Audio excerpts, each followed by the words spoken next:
Hi, welcome again. This is Tammy Lear at ISC West in beautiful Las Vegas, Nevada. We are at our live studio at the SIA studio.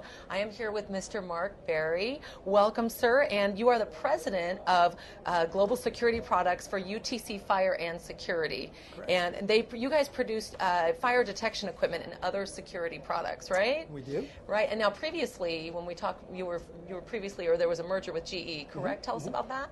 Yeah, so United Technologies purchased GE Security in March of 2010. So this is essentially about a year since the deal was done. We put all of the security products together. Actually, the fire products are in a different group. Okay. The fire products division.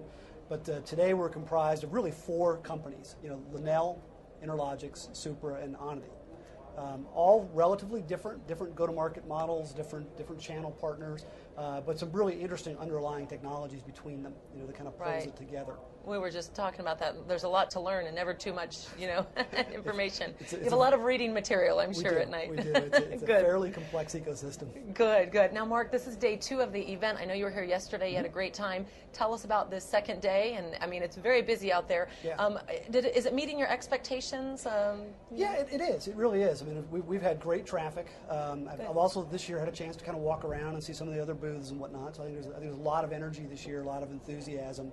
And it's interesting because more so than I ever have seen, and I've been to this show for many years, is people are looking for the disruptors. I mean, the technology movement, what's happening next, and there's a sense that, it's making us all sharper. It's making us better. Okay. Because everyone's afraid somebody's going to get there first. Right. But we're all trying to make sense, of everything going IP, of all the apps out there, and how it really changes the face of security systems. Right. And we're all doing it, but it's a race.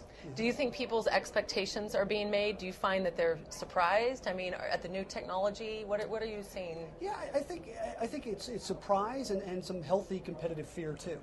Trying to figure out what to do. Right, what's next? Right. Where do you see things in the next 10, 15 years in this industry? If it seems we've created just about everything we could possibly have created in the industry. What are your thoughts on that? We couldn't possibly. I know, right? Well, it's funny. The business is really starting to move again pretty quickly, particularly on the higher end. Our access control offerings to Linnell are really growing very nicely. Interlogix is growing nicely. Right. So projects are moving again. New construction is still a bit slow. Right. But the companies, they have some money to spend, and they're doing the upgrades and the retros and whatnot. So we're seeing that come through, and it feels really good. From a technology standpoint, I mean, I'm a believer in a couple things. That the user interfaces have to get easier and easier. Right. Take those training curves down. More and more analytics. Where the systems can make decisions for you. Less human intervention. And one of the things I talk about is, with our products at UTC. Really, most of the things we do, one way or another, are about journey through portals. Where you're going through doorways, you're going through hallways, you're going through a mass transit system. And if you think about it, video has a role to play in keeping people safe. The various access control offerings around, seamlessly granting access for the right people, denying access for the wrong people. Right. So when I look at that experience, what I want it to be seamless and I want it to be perfect. Right person goes right through and they don't notice security. Right. So one of the things coming is a change in credentials. Right. We went from pin pads to swipe cards to prox cards, and each one of those steps in the journey, has become easier, less obtrusive, for that person going through a portal. Right. As we, what's next? Bluetooth, near field. We're working in all those areas where your smartphone becomes the credentials. Then maybe something else altogether. Right. That's where it heads over the years, so you're not tethered, to a piece of plastic. So with the evolution, Mark, of the technology, do you see, in the past there have been obviously budgetary issues and economical concern from the past. Do you feel that nothing's being compromised and you guys are, formulating your game plan to fit certain concerns of that nature? Or, I think the funding will be there. And if you look at the various things that go into the cost, of security, it's a mix of manpower, it's a mix of hardware. Obviously as a hardware manufacturer, I want to help the installation companies, the integrators, become more profitable. Right. So if I can build products that are easier to install, easier to train against, easier to service, that helps their profit by keeping their hours down. You know, right. So that's always a goal, you know, that we strive for.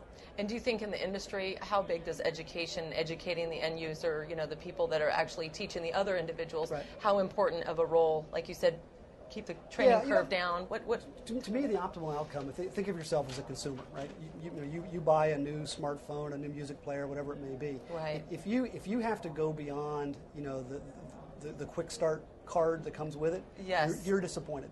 Right? True. And that's really the standard that I'm after. You know, wow, where I like you that. don't need to go into a 100-page manual to figure out how to use, you know, a video system as an example, you know, right. or a security system. So ease of use. So it comes down to the beginning stages, right? The right. manufacturing. How easy is this product right. to use? Yeah, and I want it to be intuitive.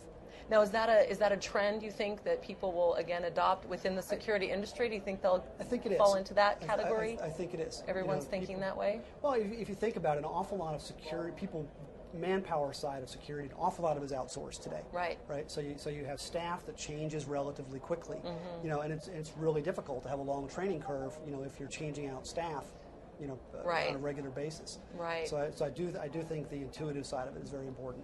Now, with trends, some say come a little challenges. What challenges do you see these trends might pose for the manufacturers? Right. Well, you know, there's some great ideas floating out around here, and right. a lot of them are little tiny companies with no revenue stream or a very small one. It's hard to tell which ones are going to be the next best thing, right? Exactly. You know, we have a very broad portfolio, and we're quite large in the space.